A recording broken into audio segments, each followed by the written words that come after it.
경매된 경우, 자, 이거는 민사집행법 제91조를 봐야 돼요. 제 자습서 페이지 238쪽에 있습니다. 자, 이걸 이 규정 때문에 목적물의 양도된 경우와 경매된 경우 구분하는 겁니다. 자, 제가 뭐라 했죠? 주택이란 부동산 위에는 이해관계인의 임차인뿐만 아니라 담보물권자나 아니면 용의물권자, 용의뭐 담보권자, 대표적인 게 저당권이죠. 이해관계인 존재할 수 있는 이해관계인 자동권자, 그 다음에 용의물권자, 그 다음에 유치권도 있을 수 있을 거예요. 그 다음에 강제 경매를 하게 되면 경매 절차가 지나면 경매 개시 결정 등기, 그 다음에 강제 집행을 위해서 가압류나 압류 조치를 할 수 있어요. 이러한 목적물에 임차인뿐만 아니라 다른 이해관계인 존재해요. 경매의 경우에는. 그러면 이 경매 절차가 진행이 됐을 때 이 부동산에 존재하고 있는 이들의 운명은 어떻게 될지를 고민해봐야 하고, 민사집행법에 대해서는 이 권리들이 어떻게 되는지를 정하고 있어요. 그게 민사집행법 91조의 인수주의와 그 다음에 잉여주의, 이런 표현으로 나옵니다. 이런 표현들이 있어요. 민사집행법 딱 보니까. 그래서 먼저 민사집행법 91조 1항이 뭐냐면 누누이 강조처럼 경말 절차가 진행돼서 낙찰이 되고 경락대금을 완납하면 저당권은 모두 뭐라고 했죠? 소멸돼요. 저당권은 직권을 다 지웁니다. 낙찰이 이루어지고 경락대금을 완납했잖아요. 그럼 낙찰자가 이제 소유권 이전 등기 하는 순간 이 저당권은 다 말소가 돼요. 그럼 저당권이 없어져요. 그게 약간 양도의 경우 다르죠. 매매계약 했을 때 저당권은 호기 붙은 상태로 갈 수가 있습니다. 유치권은요, 인수한다고 했어요. 저당권은 말소가 소멸되지만 유치권은 인수한다고 되어 있습니다. 자, 근데 유치권은 우리가 고려할 필요가 없어요. 딱 잊어버리세요. 그 다음에 용의물권. 용의물권에서는 용의물권 뭐가 있죠? 지상권. 그 다음에 지역권. 배웠던 거잖아요. 전세권이 있어요. 또 하나가 붙어요. 용의물권, 물권은 아니지만 물권과 같이 취급하는 등기된 임차권, 이게 있어요. 등기된 임차권. 그럼 이 용의물권들 그리고 이 등기된 임차권은 낙찰자가 가져가는, 그 혹을 가져가는지 아니면 저당권자로 다 어떤 경우도 소멸되는지를 판단하는데 민사집행법의 91조 제2항에서 사망입니다. 사망에서 기준이 정해져서 어떻게 되냐, 중요합니다. 읽어보겠습니다. 지상권, 지하권, 전세권 및 등기된 임차권은 그 다음을 기억해요. 저당권, 압류, 그 다음에 가압류, 채권에 대항할 수 없는 경우에는 매각으로 소멸한다. 이 민사집행법 91조 제3항이 단서예요. 지금 배울 걸. 자, 뭐라고 써있죠? 용의물권에 대한 지상권, 지역권, 전세권, 그리고 등기된 임차권은 저당권, 압류채권, 가압류채권에 대항할 수 없는 경우에는 매각으로 소멸한다. 뭐랬죠? 대항할 수 없는 경우에는 매각으로 소멸한다. 반면에 제4항에는 이렇게 됐어요. 제3항의 경우 외의 지상권, 지역권, 전세권 및 등기 등 대항할 수 있는 경우예요. 그 얘기는 3항의 반대말이에요.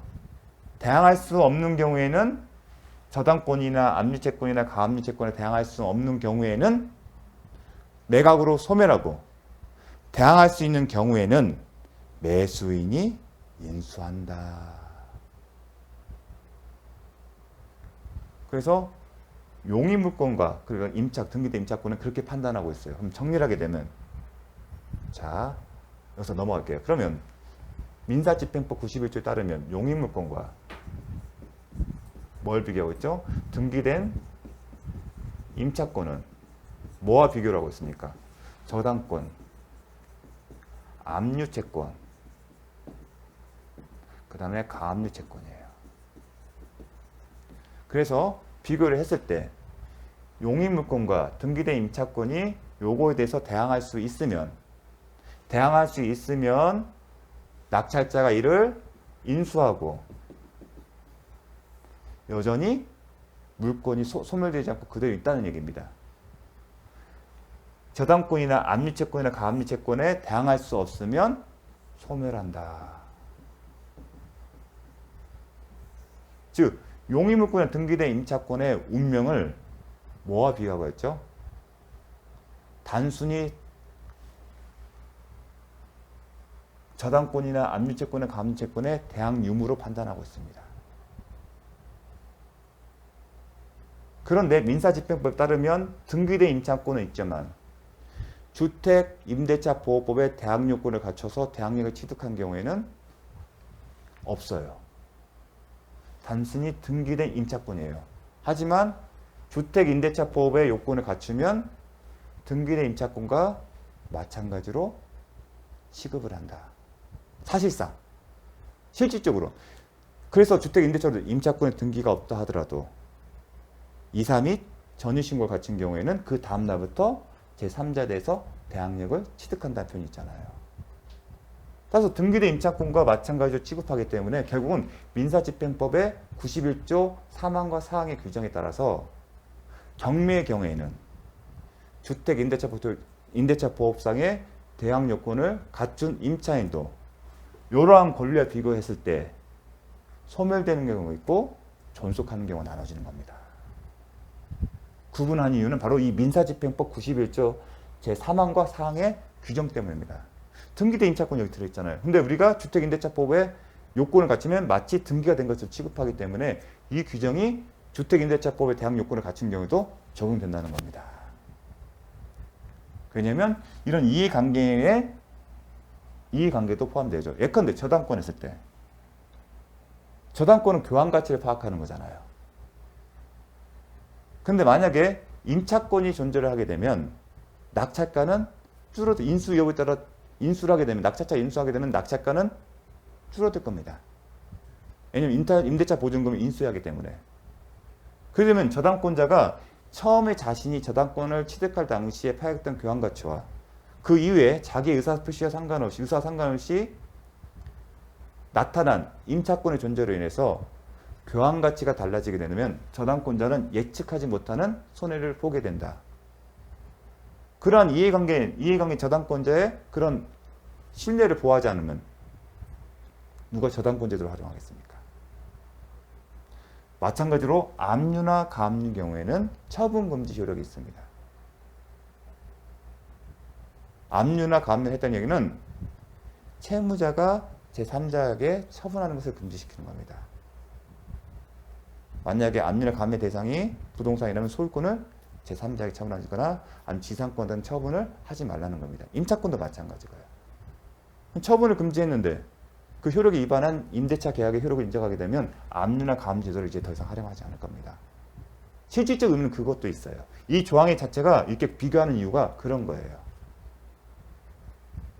이 저당권이 파악한 교환 가치가 예측하지 못한 사정으로 해서 감소되거나 아니면 압류나 가압류의 처분금지 효력에 반하는 경우에도 그 효력을 인정하게 되면 이 압류나 가압류 제도가 근간이 무너지는 겁니다.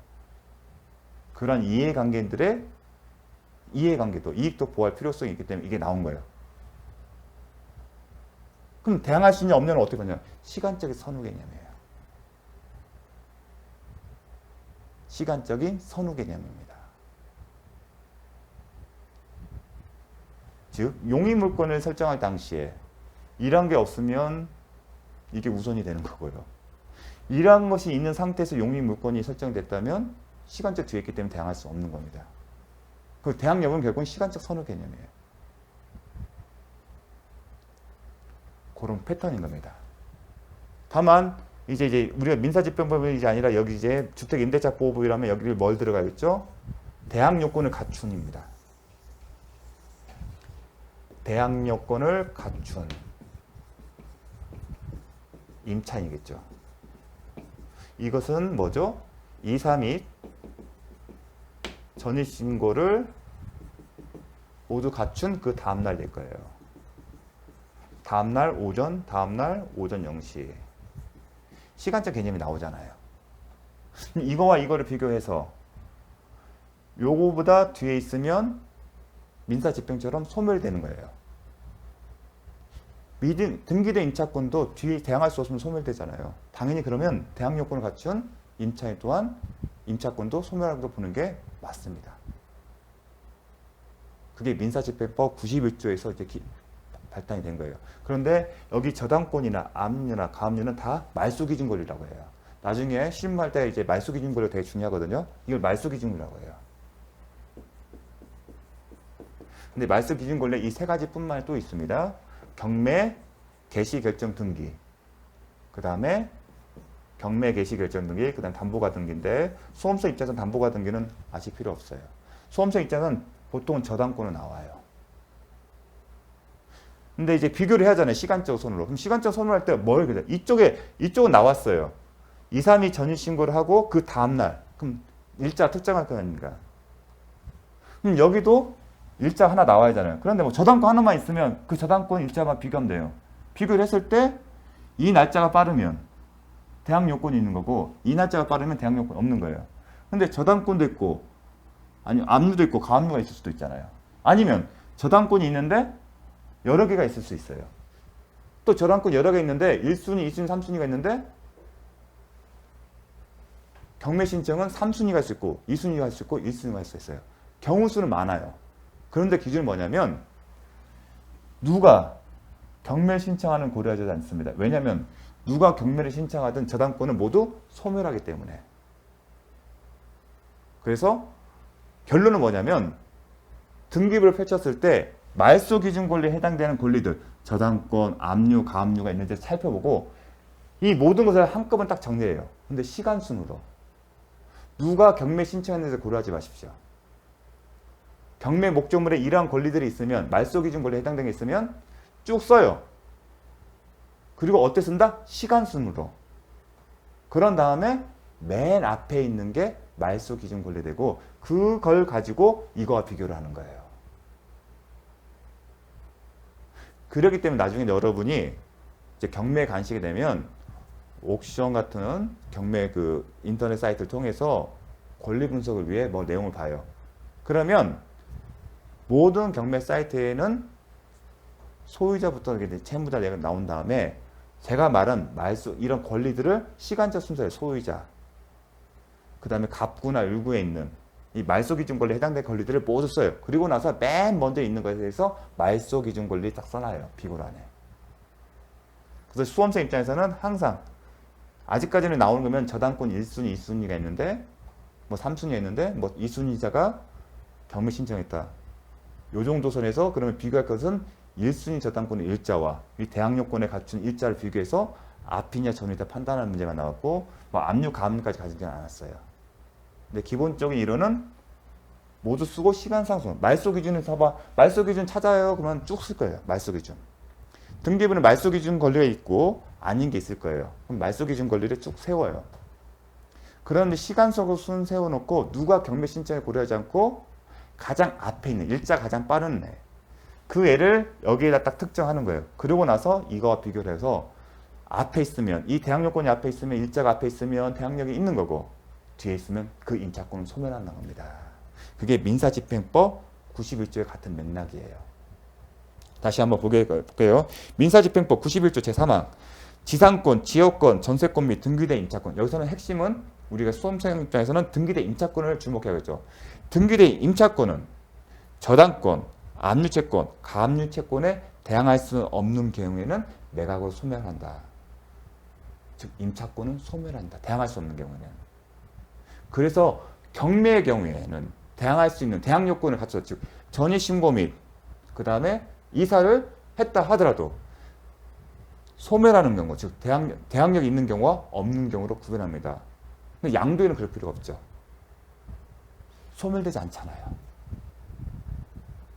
매매 계약이 체결됐다고 해서 요게 그 목적물에 있는 용익물권이나 저당권들이 당연히 소멸되지 않습니다. 그걸 따질 필요가 없어요.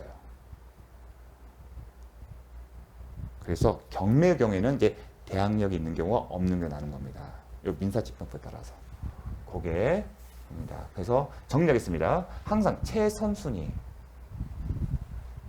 항상 최선순위. 선순위는 뭐냐면 시간적으로. 담보물권자나 압류, 감류권자 먼저 대항력을 진동한 거. 담보물권이나 감류, 감류는 이 말소기준 권리를 다 정리해놓고 시간이 가장 빠른 거, 최선순위에 비교했을 때 대항력을 취득한 시점이 2, 3일 전 신고 그 다음날과 비교했을 때 먼저 있다면 대항력이 있다는 겁니다. 이제 주의할 게 뭐냐면 경매 신청자를 기준으로 판단하는 것은 아니다. 우리가 직관적으로 봤을 때 경매 신청자를 중심으로 해서 뭔가 판단할 것 같은데 그렇지 않다는 거. 왜냐하면 저당권이 1순위, 2순위, 3순위가 있는데 3순위가 경매를 신청했다 하더라도 경매를 신청하지 않은 1순위, 2순위 저당권도 모두 말소되기 때문에 그렇습니다. 경매 신청자는 전혀 신경 쓰지 않아도 된다. 그래서 수험생 입장에서는 출제금 누가 경매 신청했다 그 생각하지 마십시오. 이 대항력 문제 나오면 그냥 날짜가 누가 가장 빠르냐. 시험에서는 저당권, 압류, 가압류가 나옵니다. 그 중에 누가 가장 날짜가 빠른지를 정한 다음에 그걸 가지고 대항력을 갖춘 다음날 그 대항력을 취득한 시점과 비교를 해서 대항력 취득한 시점이 앞에 있으면 대항력이 있는 거고 경매에 있다. 이건 경매의 경우에요. 그 얘기는 낙찰자에게 대항할 수 있다는 거고 그럼 낙찰자가 임대인의 질을 승계하는 겁니다. 단지 담보물권자나 가압류권자를 시간순으로 정리한 후 가장 최선순위, 시간상 가장 빠른 사람을 기준으로 판단한다. 한편 경매 개시 결정 등기, 압류, 가압류 표현 없으면 경매 개시 결정 등기는 뭘로 본다? 압류로 봅니다. 따라서 경매 개시 결정 있으면 그 압류를 보고서 그것도 시간을 다 따져야 합니다. 자, 대항을 하게 되면 매각받은 자, 즉 경락인, 낙찰자는 낙찰자에게 임차권을 주장할 수 있다. 대항할 수 있다는 얘기는 대항력은 낙찰자에게 대항력이 있다는 얘기는 낙찰자가 임대인의 지위를 승계하게 되는 겁니다. 이 경우 법률관계는 임대차 목적 양도적 법률관계다. 이 얘기는 뭐냐면 낙찰자, 경락인이 임대인의 지위를 승계한다.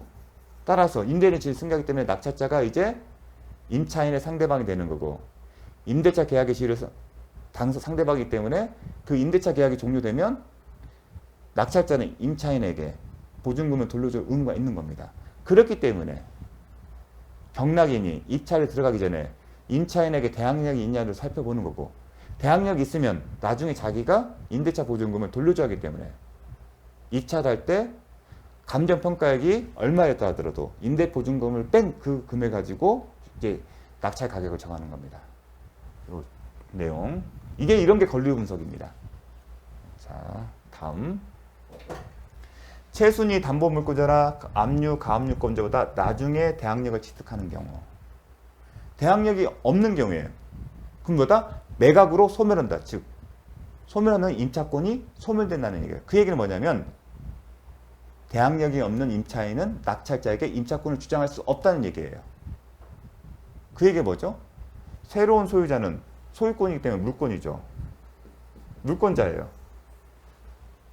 그 다음에 임차인은 채권자예요. 임차권이니까 임차권이에요. 물권자가 임차인 상대로 소유권에 기한 방해배제 예컨대 목적물에 반환 청구를 하게 되면 물권자가 앞선다고 했죠. 그럼 채권자는 채권자 불가한 임차인은 목적물 돌려줘요. 방하는 방법이 뭐죠? 대항력이 있어야잖아요. 대항력이 없잖아요.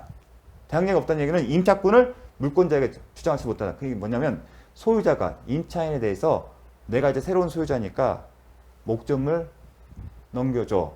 그렇게 되면 임차인은 자신의 임차권, 종전 임대인과 사이에서 계약해서 체결해서 생긴 임차권을 가지고 주장을 못한다는 얘기예요. 그 얘기는 돌려준다는 얘기인 겁니다. 또한 임차권을 주장할 수 없기 때문에 보증금을 반환할 의무도 없어요. 낙찰자가. 그 얘기는 이 임차인은 자기가 계약을 체결한 종대 임대인에 대해서 보증금을 반환을 청구를 한다는 겁니다. 그렇기 때문에 이제 참고서 말했어요. 대항력이 없는 임차인은 자기가 살고 있는 주택이 경매로 넘어가게 되면 반드시 배당 요구를 해야 하는 겁니다. 물론 이 사람이 확정일자를 갖춰서 우선변제 효력이 있다는 전제에서요. 그래서 배당금에서 자기의 순서대로 이제 하는 거죠. 대항력이 없다는 얘기는 자기보다 앞선 사람이 있다는 얘기예요. 뭐 1순위 저당권이 있을 수도 있고요. 그래서 그 자신의 순서에 따라서 배당을 받으면 됩니다. 그렇기 때문에 저당권 등 대부분 보통의 경우는 주택에는 저당권이 설정된 부동산이 있는 경우에 임대차 계약을 체결한 경우에는 임대차 계약 체결 당시에 등기를 보게 되면 저당권이 있네요? 금액이 얼마죠? 그래서 이런 얘기 합성하죠. 잔금 치를 때 이거 다 말소를 시킵시다. 이 잔금으로 이걸 다 없애십시다. 만약 없애게 되면 임차인이 대항력도 갖추고 우선변제도 갖추는 거고요. 만약 금액의 액수가 너무 많아요. 그리고 일부 남기고 싶어요. 그럼 일부만 갚고 일부만 남게 되면 임차인이 일부를 갚고 얼마를 보증금을 할지는 나중에 자신이 대항력이 없다. 저당권이 살았다는 얘기는 대항력이 없다는 얘기고 나중에 문제가 생기면 우선변제적 효력에 따라서 배당을 받았는데 저당권 살아있는 저당권 자기보다 앞선 순위에 있는 그 저당권의 금액이 얼마인지에 따라서 보증금도 정합니다. 시세 비교해서. 자, 그런 게 이제 실무적으로 중요합니다. 중개인이 된다면. 자, 임차권은 대항력을 취득하는 경우 나중에 대항을 치르면 임차권이 소멸되면 대항할 수 없기 때문에. 그럼 임차인은 대항력이 없기 때문에 배당을 받을 수밖에 없다. 그런데 경매법원 입장에서는 등기되지 않은 임차인의 존재를 알 수 있을까요? 우선변제를? 없어요. 그래서 경매법원이 알 수 있기 때문에 반드시 배당 요구를 해야만이 배당 절차에 참가할 수 있어요. 만약 저당권자가 배당 요구를 하지 않더라도 당연히 배당 절차에 참가해요. 왜냐하면 등기를 보면서 써 있잖아요. 말소되지 않은 상태이라면 다 그 사람 배당 절차에 참가를 합니다. 당연히. 저당권자들이 어떤 배당 요구를 하지 않더라도. 근데 임차권자는 모르잖아요. 그래서 대항력이 없는 임차인은 집행법원에 배당 요구를 합니다. 거기 임대차 계약 내역과 보증금 얼마 그 얘기를 쓴다는 겁니다. 신청서를 내는 겁니다. 거기 안에 이제 임대차 보증금 얼마라는 걸 기재하게 됐죠. 그리고 임대차 계약 사본 첨부하는 거고요. 그렇기 때문에 경매 절차에 참가하고 싶은 사람들이 임대차 계약서 사본을 보게 되는 겁니다. 나중에 실무적으로 합니다. 자, 우선 변제권 있는 임차인이더라도 경매법원이 알 수 없기 때문에 반드시 배당 요구를 해야 돼요. 그런데 주의할 게 이거죠. 경매 개시 결정 이전에 임차권 등기 명령에 따른 임차권 등기가 격려된 경우 어떤 경우냐? 임대차 계약이 종료되었는데 임대인이 보증금을 못 돌려줘요. 보통의 우리나라는 임대인이 갖고 있는 여유자금을 주고 임대차 보증금을 돌려주는 게 아니라 후속 임차인을 구해서 보증금을 돌려줘요. 그런데 보증금의 시세가 동일하게 되면 사고가 안 터지는데 어떤 시점에 임대차 보증금이 경기 상황에서 최고점을 찍었다가 임대차 계약이 종료될 시점에 최저점을 찍는 경우가 있어요. 지금이 최근에 몇 년이 그래요. 코로나 사태 때 최고점 찍었고 코로나 끝난 뒤 이후에 최저점 찍는 경우가 있어요. 특히 빌라 같은 경우에. 그런 경우는 임대차 보증금을 못 돌려주죠. 후속 임차를 못 구하니까. 후속 임차 구하더라도 갭이 발생하잖아요. 그래서 임대차 보증금 돌려받지 못할 때 임차인이 뭘 한다? 임차권 등기를 할 수 있죠. 명령을 신청. 임차권 등기 명령을 신청해서 임차권 명령 등기 선체는 임대차 계약이 종료됐다는 것과 그리고 임대차 보증금을 돌려받지 못했다는 것과 임대차 계약서를 제출하면 됩니다. 그렇게 되면 임차권 등기는 이제 지금 등기는 무슨 목적이라고 했죠? 아까 등기 명령은 우선 변제 효력을 확보하는 목적, 지금 담보 목적이 있다. 그럼 저당권이 이제 연장이 돼야 돼요. 이제는 알 수 있잖아요, 집행법원이. 그런 경우는 배당 요구를 안 해도 된다. 그래서 아까 상가건물 임대차법을 할 때 한산 보증금이 지역별로 정한 금원을 초과하는 경우에는 적용되는 경우와 적용되지 않는 경우가 있는데 환산보증금이 일정 금액을 초과하는 경우에는 적용되지 않는 경우에 뭐가 있었다? 우선 변제적 효력이 있고 구와 연결된 인차권 등기 명령도 마찬가지라고 했죠. 그래서 이 경우에는 배당 요구를 하지 않다 하더라도 배당 절차에 참가할 수 있습니다. 이게 시험에 나오죠. 집행관이 법원이 경매원이 알 수 있거든요. 등기가 돼 있으면 알 수 있잖아요. 경매 개시 결정 이전입니다. 대신에 언제요? 경매 개시 결정 이전에. 이것까지 묻는 건 아닌데 이 내용도 되게 중요합니다. 경매 개시 결정 이전에 누가 그 경매신 강제경매 신청이나 아니면 임의경매 신청이 되면 등기부에다 경매 개시 결정을 써요. 이게 무슨 요력이다? 압류다. 경고서 경고예요. 이거 이제 경매 절차에 넘어가니까 이 물건 사지 마세요. 사더라도 효력 없습니다. 그 얘기를 경고하는 거예요. 그게 압류와 같은 요력이 있는 겁니다. 자, 요 내용 잘 기억을 해 주십시오. 자, 이렇게 해서 그럼 이 수업을 마치도록 하겠습니다. 자, 임대차 계약에서 대항력.